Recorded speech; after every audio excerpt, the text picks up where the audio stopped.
अजब तेरी लीला गजब तेरा खेल, छुछुंदर के सर पे चमेली का तेल। ये बात एक रिटायर्ड आईएएस अधिकारी जो कि बिहार के पूर्व मुख्य सचिव रह चुके हैं, उन्होंने कहा है केंचुआ के लिए।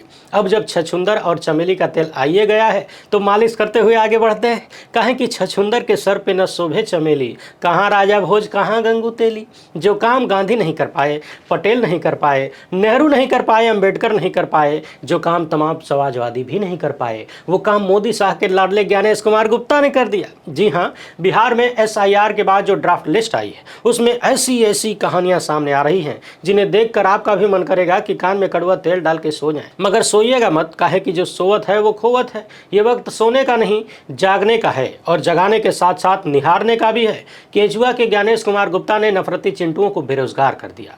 प्रधानमंत्री मोदी के 11.5 साल की मेहनत पर पानी फेर दिया।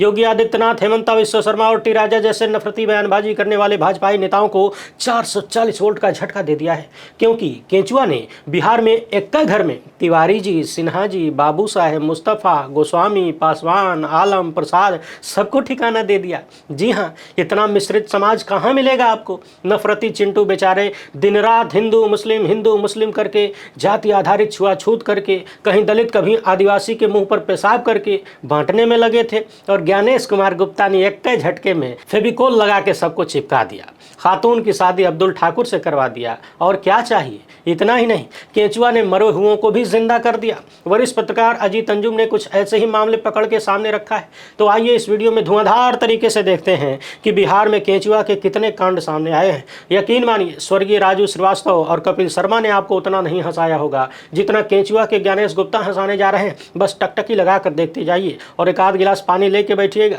जितना आगे बढ़ते जाएंगे मुमकिन है योजना का लाभ मिलता जाएगा। और वीडियो को आखिर तक देख लिया तो 15 लाख प्लस जीएसटी पक्का।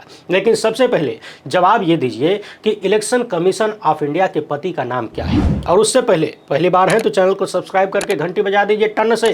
बाकी हमारा काम पसंद आता हो तो इस क्यूआर कोड या फिर मोबाइल नंबर का प्रयोग करते हुए जो भी हो सके आर्थिक सहयोग भेजने का प्रयास जरूर करिए ताकि आपकी आवाज़ चलती रहे। अच्छा चलिए, इलेक्शन कमीशन ऑफ इंडिया की बेटी का नाम बता दीजिए। क्या हुआ, नहीं पता है? इधर देखिए, निर्वाचक का नाम नेहा कुमारी, माता का नाम इलेक्शन काम mission of India Nirmala Devi, निर्वाचक का नाम श्वेता गुप्ता, अन्य अदर। और देखिए, निर्वाचक का नाम मधु कुमारी, और मधु कुमारी के पति का नाम क्या है? हस्बैंड, वो भी 2 बार। इधर देखिए, दिव्या राज, पिता का नाम फादर। है ना कमाल की व्यवस्था। एक फादर से काम नहीं चल रहा था इसलिए डबल फादर घुसेड़ दिया। अभी कांग्रेस की सरकार होती तो एक फादर से काम चलाना पड़ता। देखिए, यहाँ डबल इंजन है तो डबल फादर मिल रहे हैं और डबल हस्बैंड भी मिल रहे हैं। उधर बिहार के पूर्व मुख्य सचिव जो कि रिटायर्ड आईएएस अधिकारी हैं, उन्होंने केंचुआ का कैसा कच्चा चिट्ठा खोला है और उनके साथ, उनकी मेहरारू के साथ कौन सा कांड हुआ है उस पर भी आएंगे। मगर पहले आपको बल भर हंसा लेते हैं। पहले हंसिएगा तबे न फंसिएगा। और हाँ, एसआईआर को लेकर केंचुआ क्या क्या वादा किया है उस वादे को जरूर देखिएगा, आखिर में बतियाएंगे। केंचुआ का पोस्टर दिखाऊंगा और ध्यान से पढ़ लीजिएगा। मगर उससे पहले नुसरा खातून से मिलिए। इन्होंने अब्दुल ठाकुर से शादी कर ली, मगर अब्दुल ठाकुर की समस्या को समझिए। बेचारे ने मूल नाम बदल दिया मगर ठाकुर नहीं बदल पाया जी। अच्छा, चुनाव आयोग का एक और विश्वगुरु टाइप कारनामा देखिए। निर्वाचक का नाम वंश रोपण कुंवर, उम्र 54 साल। मगर ऐसा लगता है कि चुनाव आयोग ने डायरेक्टर 40 साल उमरिया कम कर दिया है और 14 साल के बच्चे की फोटो लगा दी। है ना कमाल का केंचुआ। क्या दुनिया के किसी केंचुआ की इतनी हैसियत है कि वो 54 साल के व्यक्ति की उम्र इकट्ठे 40 साल कम करके 14 साल के लड़के का फोटो लगा दे? ये केवल महामानव की सत्ता में ही मुमकिन हो सकता है। काहे कि मुमकिन है, योजना चल रही है। अब तक आपने देखा कि एक ही नंबर के मकान में कई जाति धर्म के लोग रहते हैं। 54 साल वाले की जगह बच्चे की फोटो लग जाती है। मुस्लिम महिला का पति आधा हिंदू आधा मुस्लिम निकलता है। अब एक और बड़ा कारनामा देखिए। वरिष्ठ पत्रकार अजीत अंजुम ने ट्वीट किया है कि बेगूसराय के डीएम साहेब आपके जिले के साहेबपुर कमाल विधानसभा में बूथ संख्या 107 की ड्राफ्ट लिस्ट में मृतकों के नाम कैसे शामिल हो गए। 2 नाम फिलहाल आपको दे रहा हूं, और भी ऐसे कई नाम हैं। प्रेम कुमार का निधन 2024 जून में हो चुका है और ये केंद्रीय मंत्री गिरिराज सिंह के रिश्तेदार भी हैं। वाह भैया। वैसे यहाँ एक बात और समझने वाली है, क्या भाजपा के मंत्रियों के रिश्तेदारों को मरने के बाद भी जिंदा किया जा रहा है। वहीं अभिनंदन कुमार का निधन 2023 में हो चुका है। इसी विधानसभा में बीएलओ की तरफ से अधूरे फॉर्म जमा किए जाने की रिपोर्टिंग की वजह से मुझ पर एफआईआर कराई गई। यानी जिस विधानसभा में रिपोर्टिंग के लिए अजित अंजुम जी के खिलाफ एफआईआर हुई, उसी विधानसभा में मरे हुए लोगों को केंचुआ ने जिंदा कर दिया।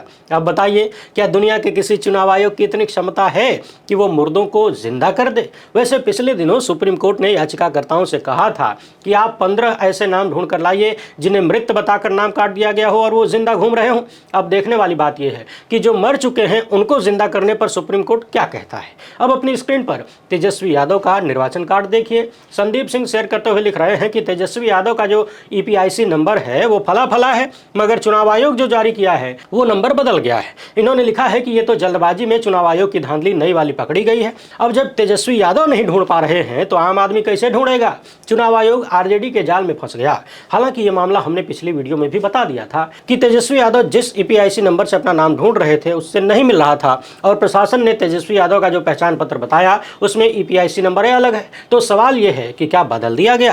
क्योंकि ईपीआईसी नंबर तो एक होता है ना। और यदि तेजस्वी यादव 2 कार्ड बनवा के टहल रहे हैं तो चुनाव आयोग को वो भी स्पष्ट रूप से बताना चाहिए। बहरहाल तेजस्वी का ये ट्वीट देखिए। इन्होंने लिखा है कि मतदाता सूची पुनरीक्षण में बिहार के पूर्व मुख्य सचिव स्तर के रिटायर्ड आईएएस अधिकारी व्यास जी ने मतदाता सूची से अकारण नाम काटने पर अपना अनुभव फेसबुक पर साझा किया है। व्यास जी लिखते हैं कि मित्रों, निर्वाचन आयोग के अनुसार उन्होंने अपने वेबसाइट पर वोटर लिस्ट का प्रारूप अपलोड कर दिया है। मैंने अपना और अपनी श्रीमती का नाम चेक करने की उत्सुकतावश कथित प्रारूप डाउनलोड किया और अपना वो ईपीआईसी नंबर जिसे निर्वाचन आयोग ने 11 दस्तावेजों की अपनी सूची में शामिल ही नहीं किया था और सुप्रीम कोर्ट के सुझाव के बाद भी शामिल करने में आनाकानी कर रहा है, वही ईपीआईसी नंबर निर्धारित खाने में डालकर अपना स्टेटस देख सकते हैं। अच्छा, ये सवाल भी हमने पहले उठाया था कि पहचान पत्र के तौर पर वोटर आईडी कार्ड को केंचुआ ने स्वीकारने से मना कर दिया। सुप्रीम कोर्ट के कहने के बाद भी मना कर दिया, मगर अब उसी का नंबर डालकर चेक करना है। तो आगे व्यास जी लिखते हैं कि हम दोनों ने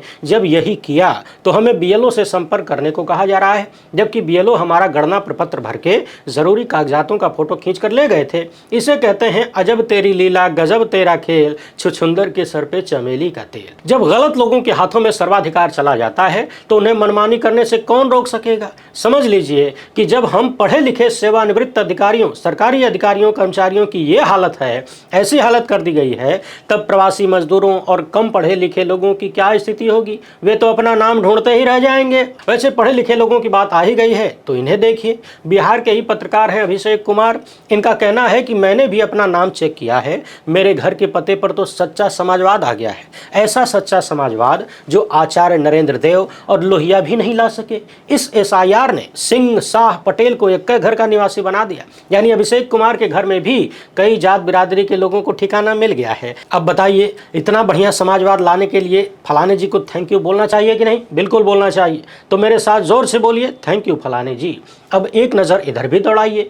ये जो मकान नंबर है 107, इसमें कई जाति धर्म के लोगों को ठिकाना दे दिया गया है। इस पर राष्ट्रीय जनता दल ने लिखा है कि मकान नंबर 107 को चुनाव आयोग जिला घोषित काहे नहीं कर देता है? ऐसे ही हुआ है विशेष गहन पुनरीक्षण।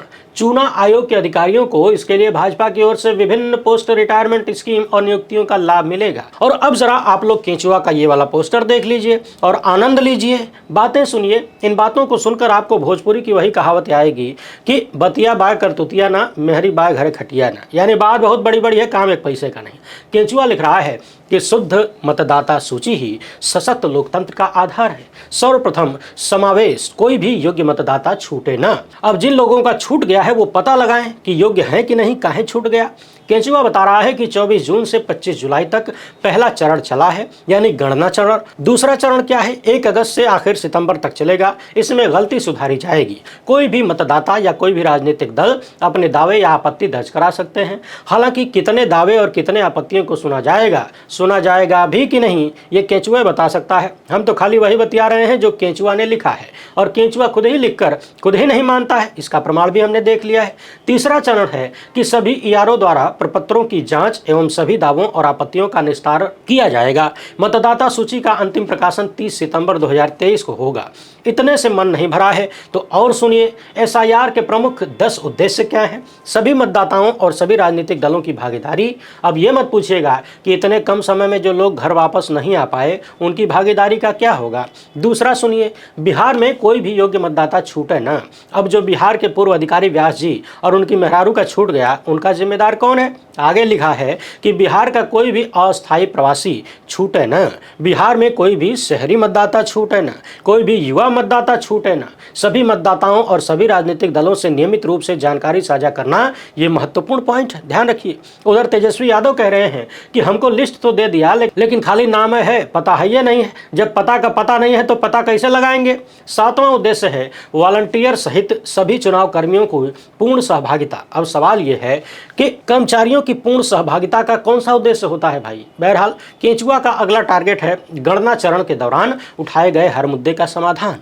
1 अगस्त से 1 सितंबर तक प्रारूप मतदाता सूची की त्रुटियां हटाना। और 10वां बड़ा जरूरी है कि बिना किसी स्पीकिंग ऑर्डर यानी स्पष्ट आदेश के उप मतदाता सूची में से कोई भी नाम नहीं हटना चाहिए। अब जिन जिन लोगों का नाम हटा है वो पता लगाएं कि उनका नाम हटाने के लिए कौन कौन से स्पष्ट आदेश मिले हैं। केंचुआ ने 10 उद्देश्यों में इस बात को शामिल कर लिया है, मगर यही बात बार बार तेजस्वी यादव कह रहे हैं कि जिनका नाम काटे हो बताओ कि किस आधार पर काटे हो, लेकिन केंचुआ नहीं बता रहा है। SIR के 10 प्रमुख उद्देश्य तो केंचुआ ने बता दिया, मगर वो मूल उद्देश्य यहाँ नहीं लिखा है जिसके लिए ये सारा खेल रचा गया है। अब वो मूल उद्देश्य मैं भी नहीं बताऊंगा। मैं भी आपकी जांच करना चाहता हूं, मैं भी आपका SIR करना चाहता हूं, स्पेशल इंटेंसिव रिवीजन। आप दर्शक बताइए, इतने साल से मैं बोल रहा हूं, आप लोग कमेंट में बताइए कि ये सारा प्रपंच रचने का केंचुआ का मूल उद्देश्य क्या है। जो नहीं बता पाएगा उसको 15 लाख नहीं मिलेगा, और ये मेरी गारंटी है। फिलहाल इतना ही। वीडियो पसंद आई हो तो ज़्यादा से ज़्यादा लोगों तक पहुँचाएं।